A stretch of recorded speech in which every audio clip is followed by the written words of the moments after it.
Assalamualaikum warahmatullahi wabarakatuh. Perkenalkan, nama saya Zuni Zumratul Mawadah dengan NIM 2123082011016, mata kuliah Teori Sosiologi Modern. Di sini saya akan menjelaskan pemikiran dari Charles Horton Cooley, yaitu teori Looking Glass Self. Sebelum menginjak ke teori, saya akan menjelaskan terlebih dahulu biografi singkat dari Charles Horton Cooley. Charles Horton Cooley lahir pada tanggal 17 Agustus 1864 di Ann Arbor, Michigan, Amerika, dan meninggal pada tanggal 7 Mei 1929 pada usia ke-65 tahun di Ann Arbor, Michigan, Amerika.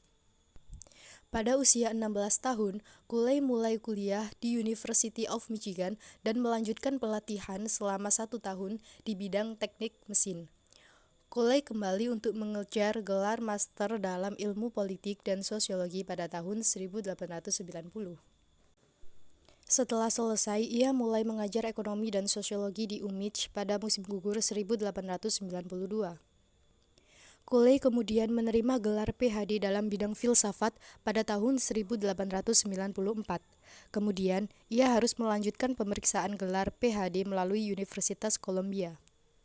Di sana, Cooley bekerja sama dengan sosiolog dan ekonom Amerika, Franklin Henry Giddings, dan mengembangkan tesis doktoralnya, Theory of Transportation in Economics. Dia mengajar sosiologi Universitas Michigan pada tahun 1899. Dia juga memainkan peran penting dalam pengembangan interaksionisme simbolik, di mana dia banyak bekerja dengan sesama anggota staf dari University of Michigan, psikolog John Dewey.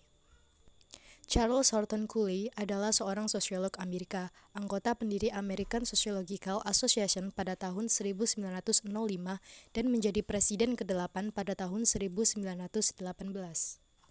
Dia mungkin paling dikenal karena konsepnya tentang diri yang tampak seperti kaca, yang merupakan konsep bahwa diri seseorang tumbuh dari interaksi antar pribadi masyarakat dan persepsi orang lain.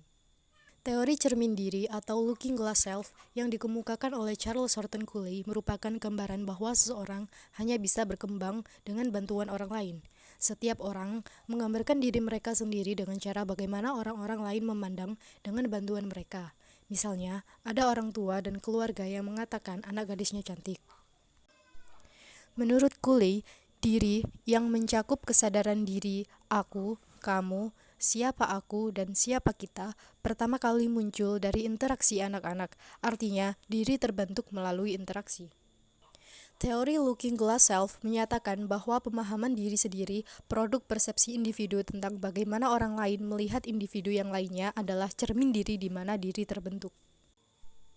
Menurut Cooley, diri terbentuk di dalam 2 kelompok, yang pertama kelompok primer dan yang kedua kelompok sekunder. Kelompok primer adalah kelompok kecil dan memiliki pola hubungan yang teratur. Interaksi dalam kelompok primer didominasi oleh interaksi yang bersifat tatap muka dan pribadi mereka memainkan peran yang sangat penting dalam proses sosialisasi dan pembentukan diri. Sedangkan kelompok sekunder merupakan kelompok besar dan bersifat impersonal.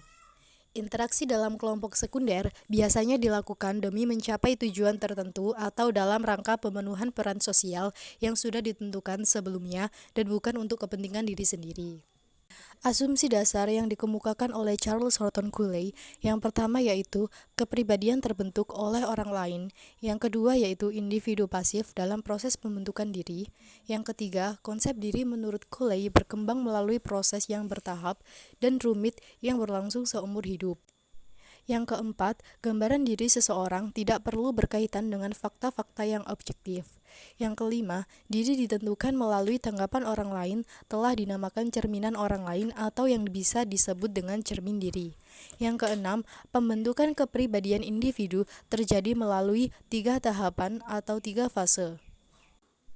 3 fase pembentukan kepribadian individu terjadi melalui yang pertama, individu melakukan imajinasi atau persepsi. Dalam tahap ini, kita membayangkan bagaimana orang lain melihat kita. Kemudian, fase selanjutnya, individu menginterpretasikan atau definisi. Di sini, kita membayangkan bagaimana orang lain menilai penampilan kita. Kemudian, fase yang terakhir adalah individu mengembangkan konsep diri atau memberi respon-respon yang diberikan oleh individu didasarkan atas persepsi atau interpretasi individu tersebut berdasarkan 3 tahapan perkembangan diri yang disampaikan oleh Paul B. Horton. Paul B. Horton menjelaskan mengenai pentingnya kita agar terus-menerus memperbaharui resepsi kita tentang bagaimana kita memandang pengalaman seseorang dalam sebuah situasi sosial yang berulang akan mempengaruhi perasaan orang tersebut terhadap dirinya sendiri. Nah, contoh fenomenanya adalah konsep diri anak-anak pengguna aktif media sosial perspektif looking glass self theory. Anak-anak pengguna aktif media sosial membentuk konsep diri dipengaruhi oleh konten-konten dari media sosial. Anak pengguna aktif media sosial mengkonsepkan dirinya sebagai orang dewasa, dikarenakan anak tersebut mendapat stimulus dari apa yang mereka lihat di media sosial. Sekian penjelasan dari saya. Thank you for watching.